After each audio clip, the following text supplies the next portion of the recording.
Today, we're going to dig into the hidden history behind some of the most basic ideas that literally shape our modern world. We're talking about a journey to uncover the surprisingly ancient Indian origins of concepts we use every single day. And our first stop, well, it just might change how you look at your own daily routine. So just think about it for a second. Where do our big ideas really come from? I mean, the numbers in your bank account, that game of chess on your phone, or even the medical procedures that can literally reshape a human face. We see them as modern, right? But what if their stories started thousands and thousands of years ago? Let's kick things off with a concept that sounds, well, like nothing. The void.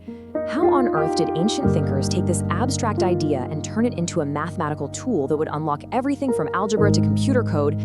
Okay, or how about this one? A true marvel of modern medicine. The ability to reconstruct parts of the human body. We usually think of this as a 20th century thing, but what if the actual blueprint for this practice is thousands of years old?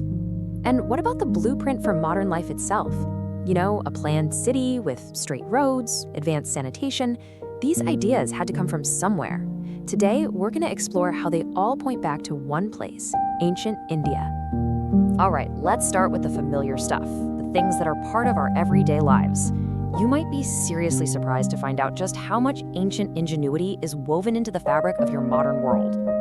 Get this, shampoo. The word itself comes to us from the Hindi word champo, which you can trace all the way back to the Sanskrit chapayati, meaning to massage or knead. And it wasn't just a word, it was a whole practice.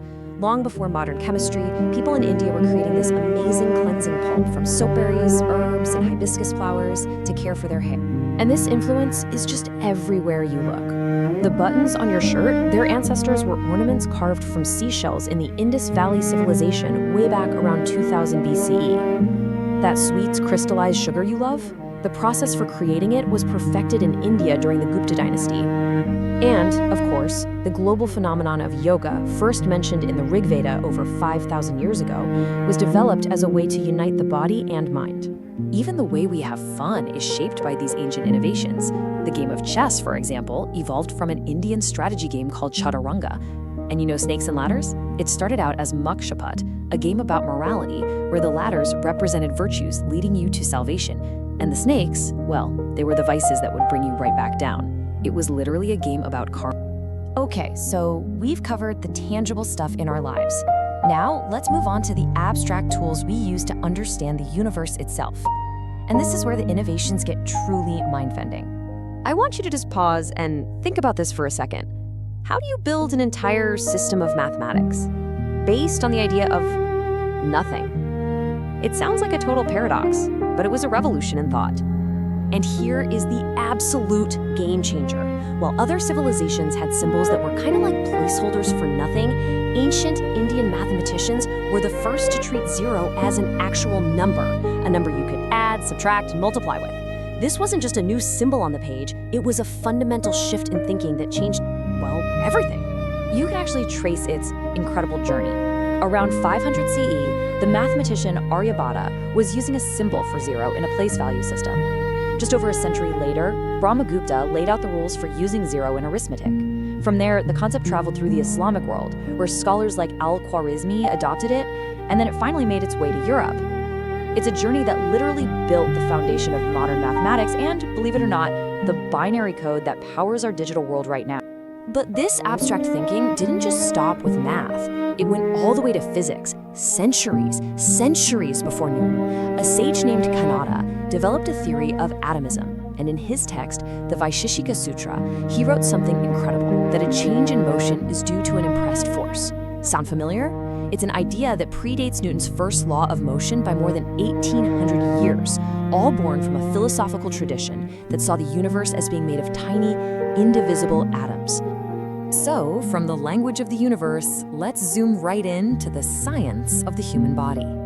The approach to healing in ancient India was just unbelievably sophisticated, combining hands-on surgery with a really deep, holistic understanding of wellness. Listen to this quote from Sushruta, a surgeon from around 600 BCE who many now call the father of plastic surgery. His words show this incredible commitment to practical, hands-on knowledge. For him, you see, understanding anatomy and procedures wasn't just some academic exercise. It was the only way to actually heal people. His most famous procedure, documented in the Sushruta Samhita, was a type of rhinoplasty, a nose job. The method was just brilliantly systematic. They'd use a leaf as a template to measure the area. Then they'd slice a flap of skin from the cheek, and this is the crucial part, leaving it partially attached to keep the blood flowing, and then suture it onto the nose. They'd even insert hollow tubes to keep the nostrils open while it healed. This whole procedure, known as the Indian method, eventually spread to Europe and laid the groundwork for modern plastic surgery. But healing was about so much more than just surgery. The ancient text known as the Charaka Samhita lays out the principles of Ayurveda. It sees health as this beautiful balance of the body's core elements. And critically, it introduced the idea of prakriti, the concept that every single person has a unique physical and mental constitution. Think about that for a second. This was an early form of personalized medicine. It meant that treatment couldn't be one size fits all. It had to be tailored to the individual, creating a truly holistic approach that brought together body, mind, and spirit. So we've seen these amazing innovations in daily life, in abstract thoughts, in medicine, but where did all these ideas actually grow and thrive? For our final section, let's zoom all the way out to the civilization itself and check out an ancient blueprint for urban living. What is just so striking about the cities of the Harappan civilization is the standardization. I mean, across hundreds of kilometers, builders used bricks with a super precise 4:2:1 ratio. This wasn't just for looks. It was an engineering solution for structural integrity. They used advanced techniques like English bond brickwork, which is a method of alternating bricks to create stronger walls, allowing them to build multi-story buildings. This level of consistency over such a huge area is just undeniable proof of centralized planning and amazing quality control. But maybe their single greatest achievement was their sanitation system. In cities like Mohenjo-Daro, almost every single house had its own private toilet that was connected to a city-wide sewage network. The drains were covered to cut down on smell and contamination, and they even had manholes for maintenance. This was a society that really, truly understood the link between hygiene and public health.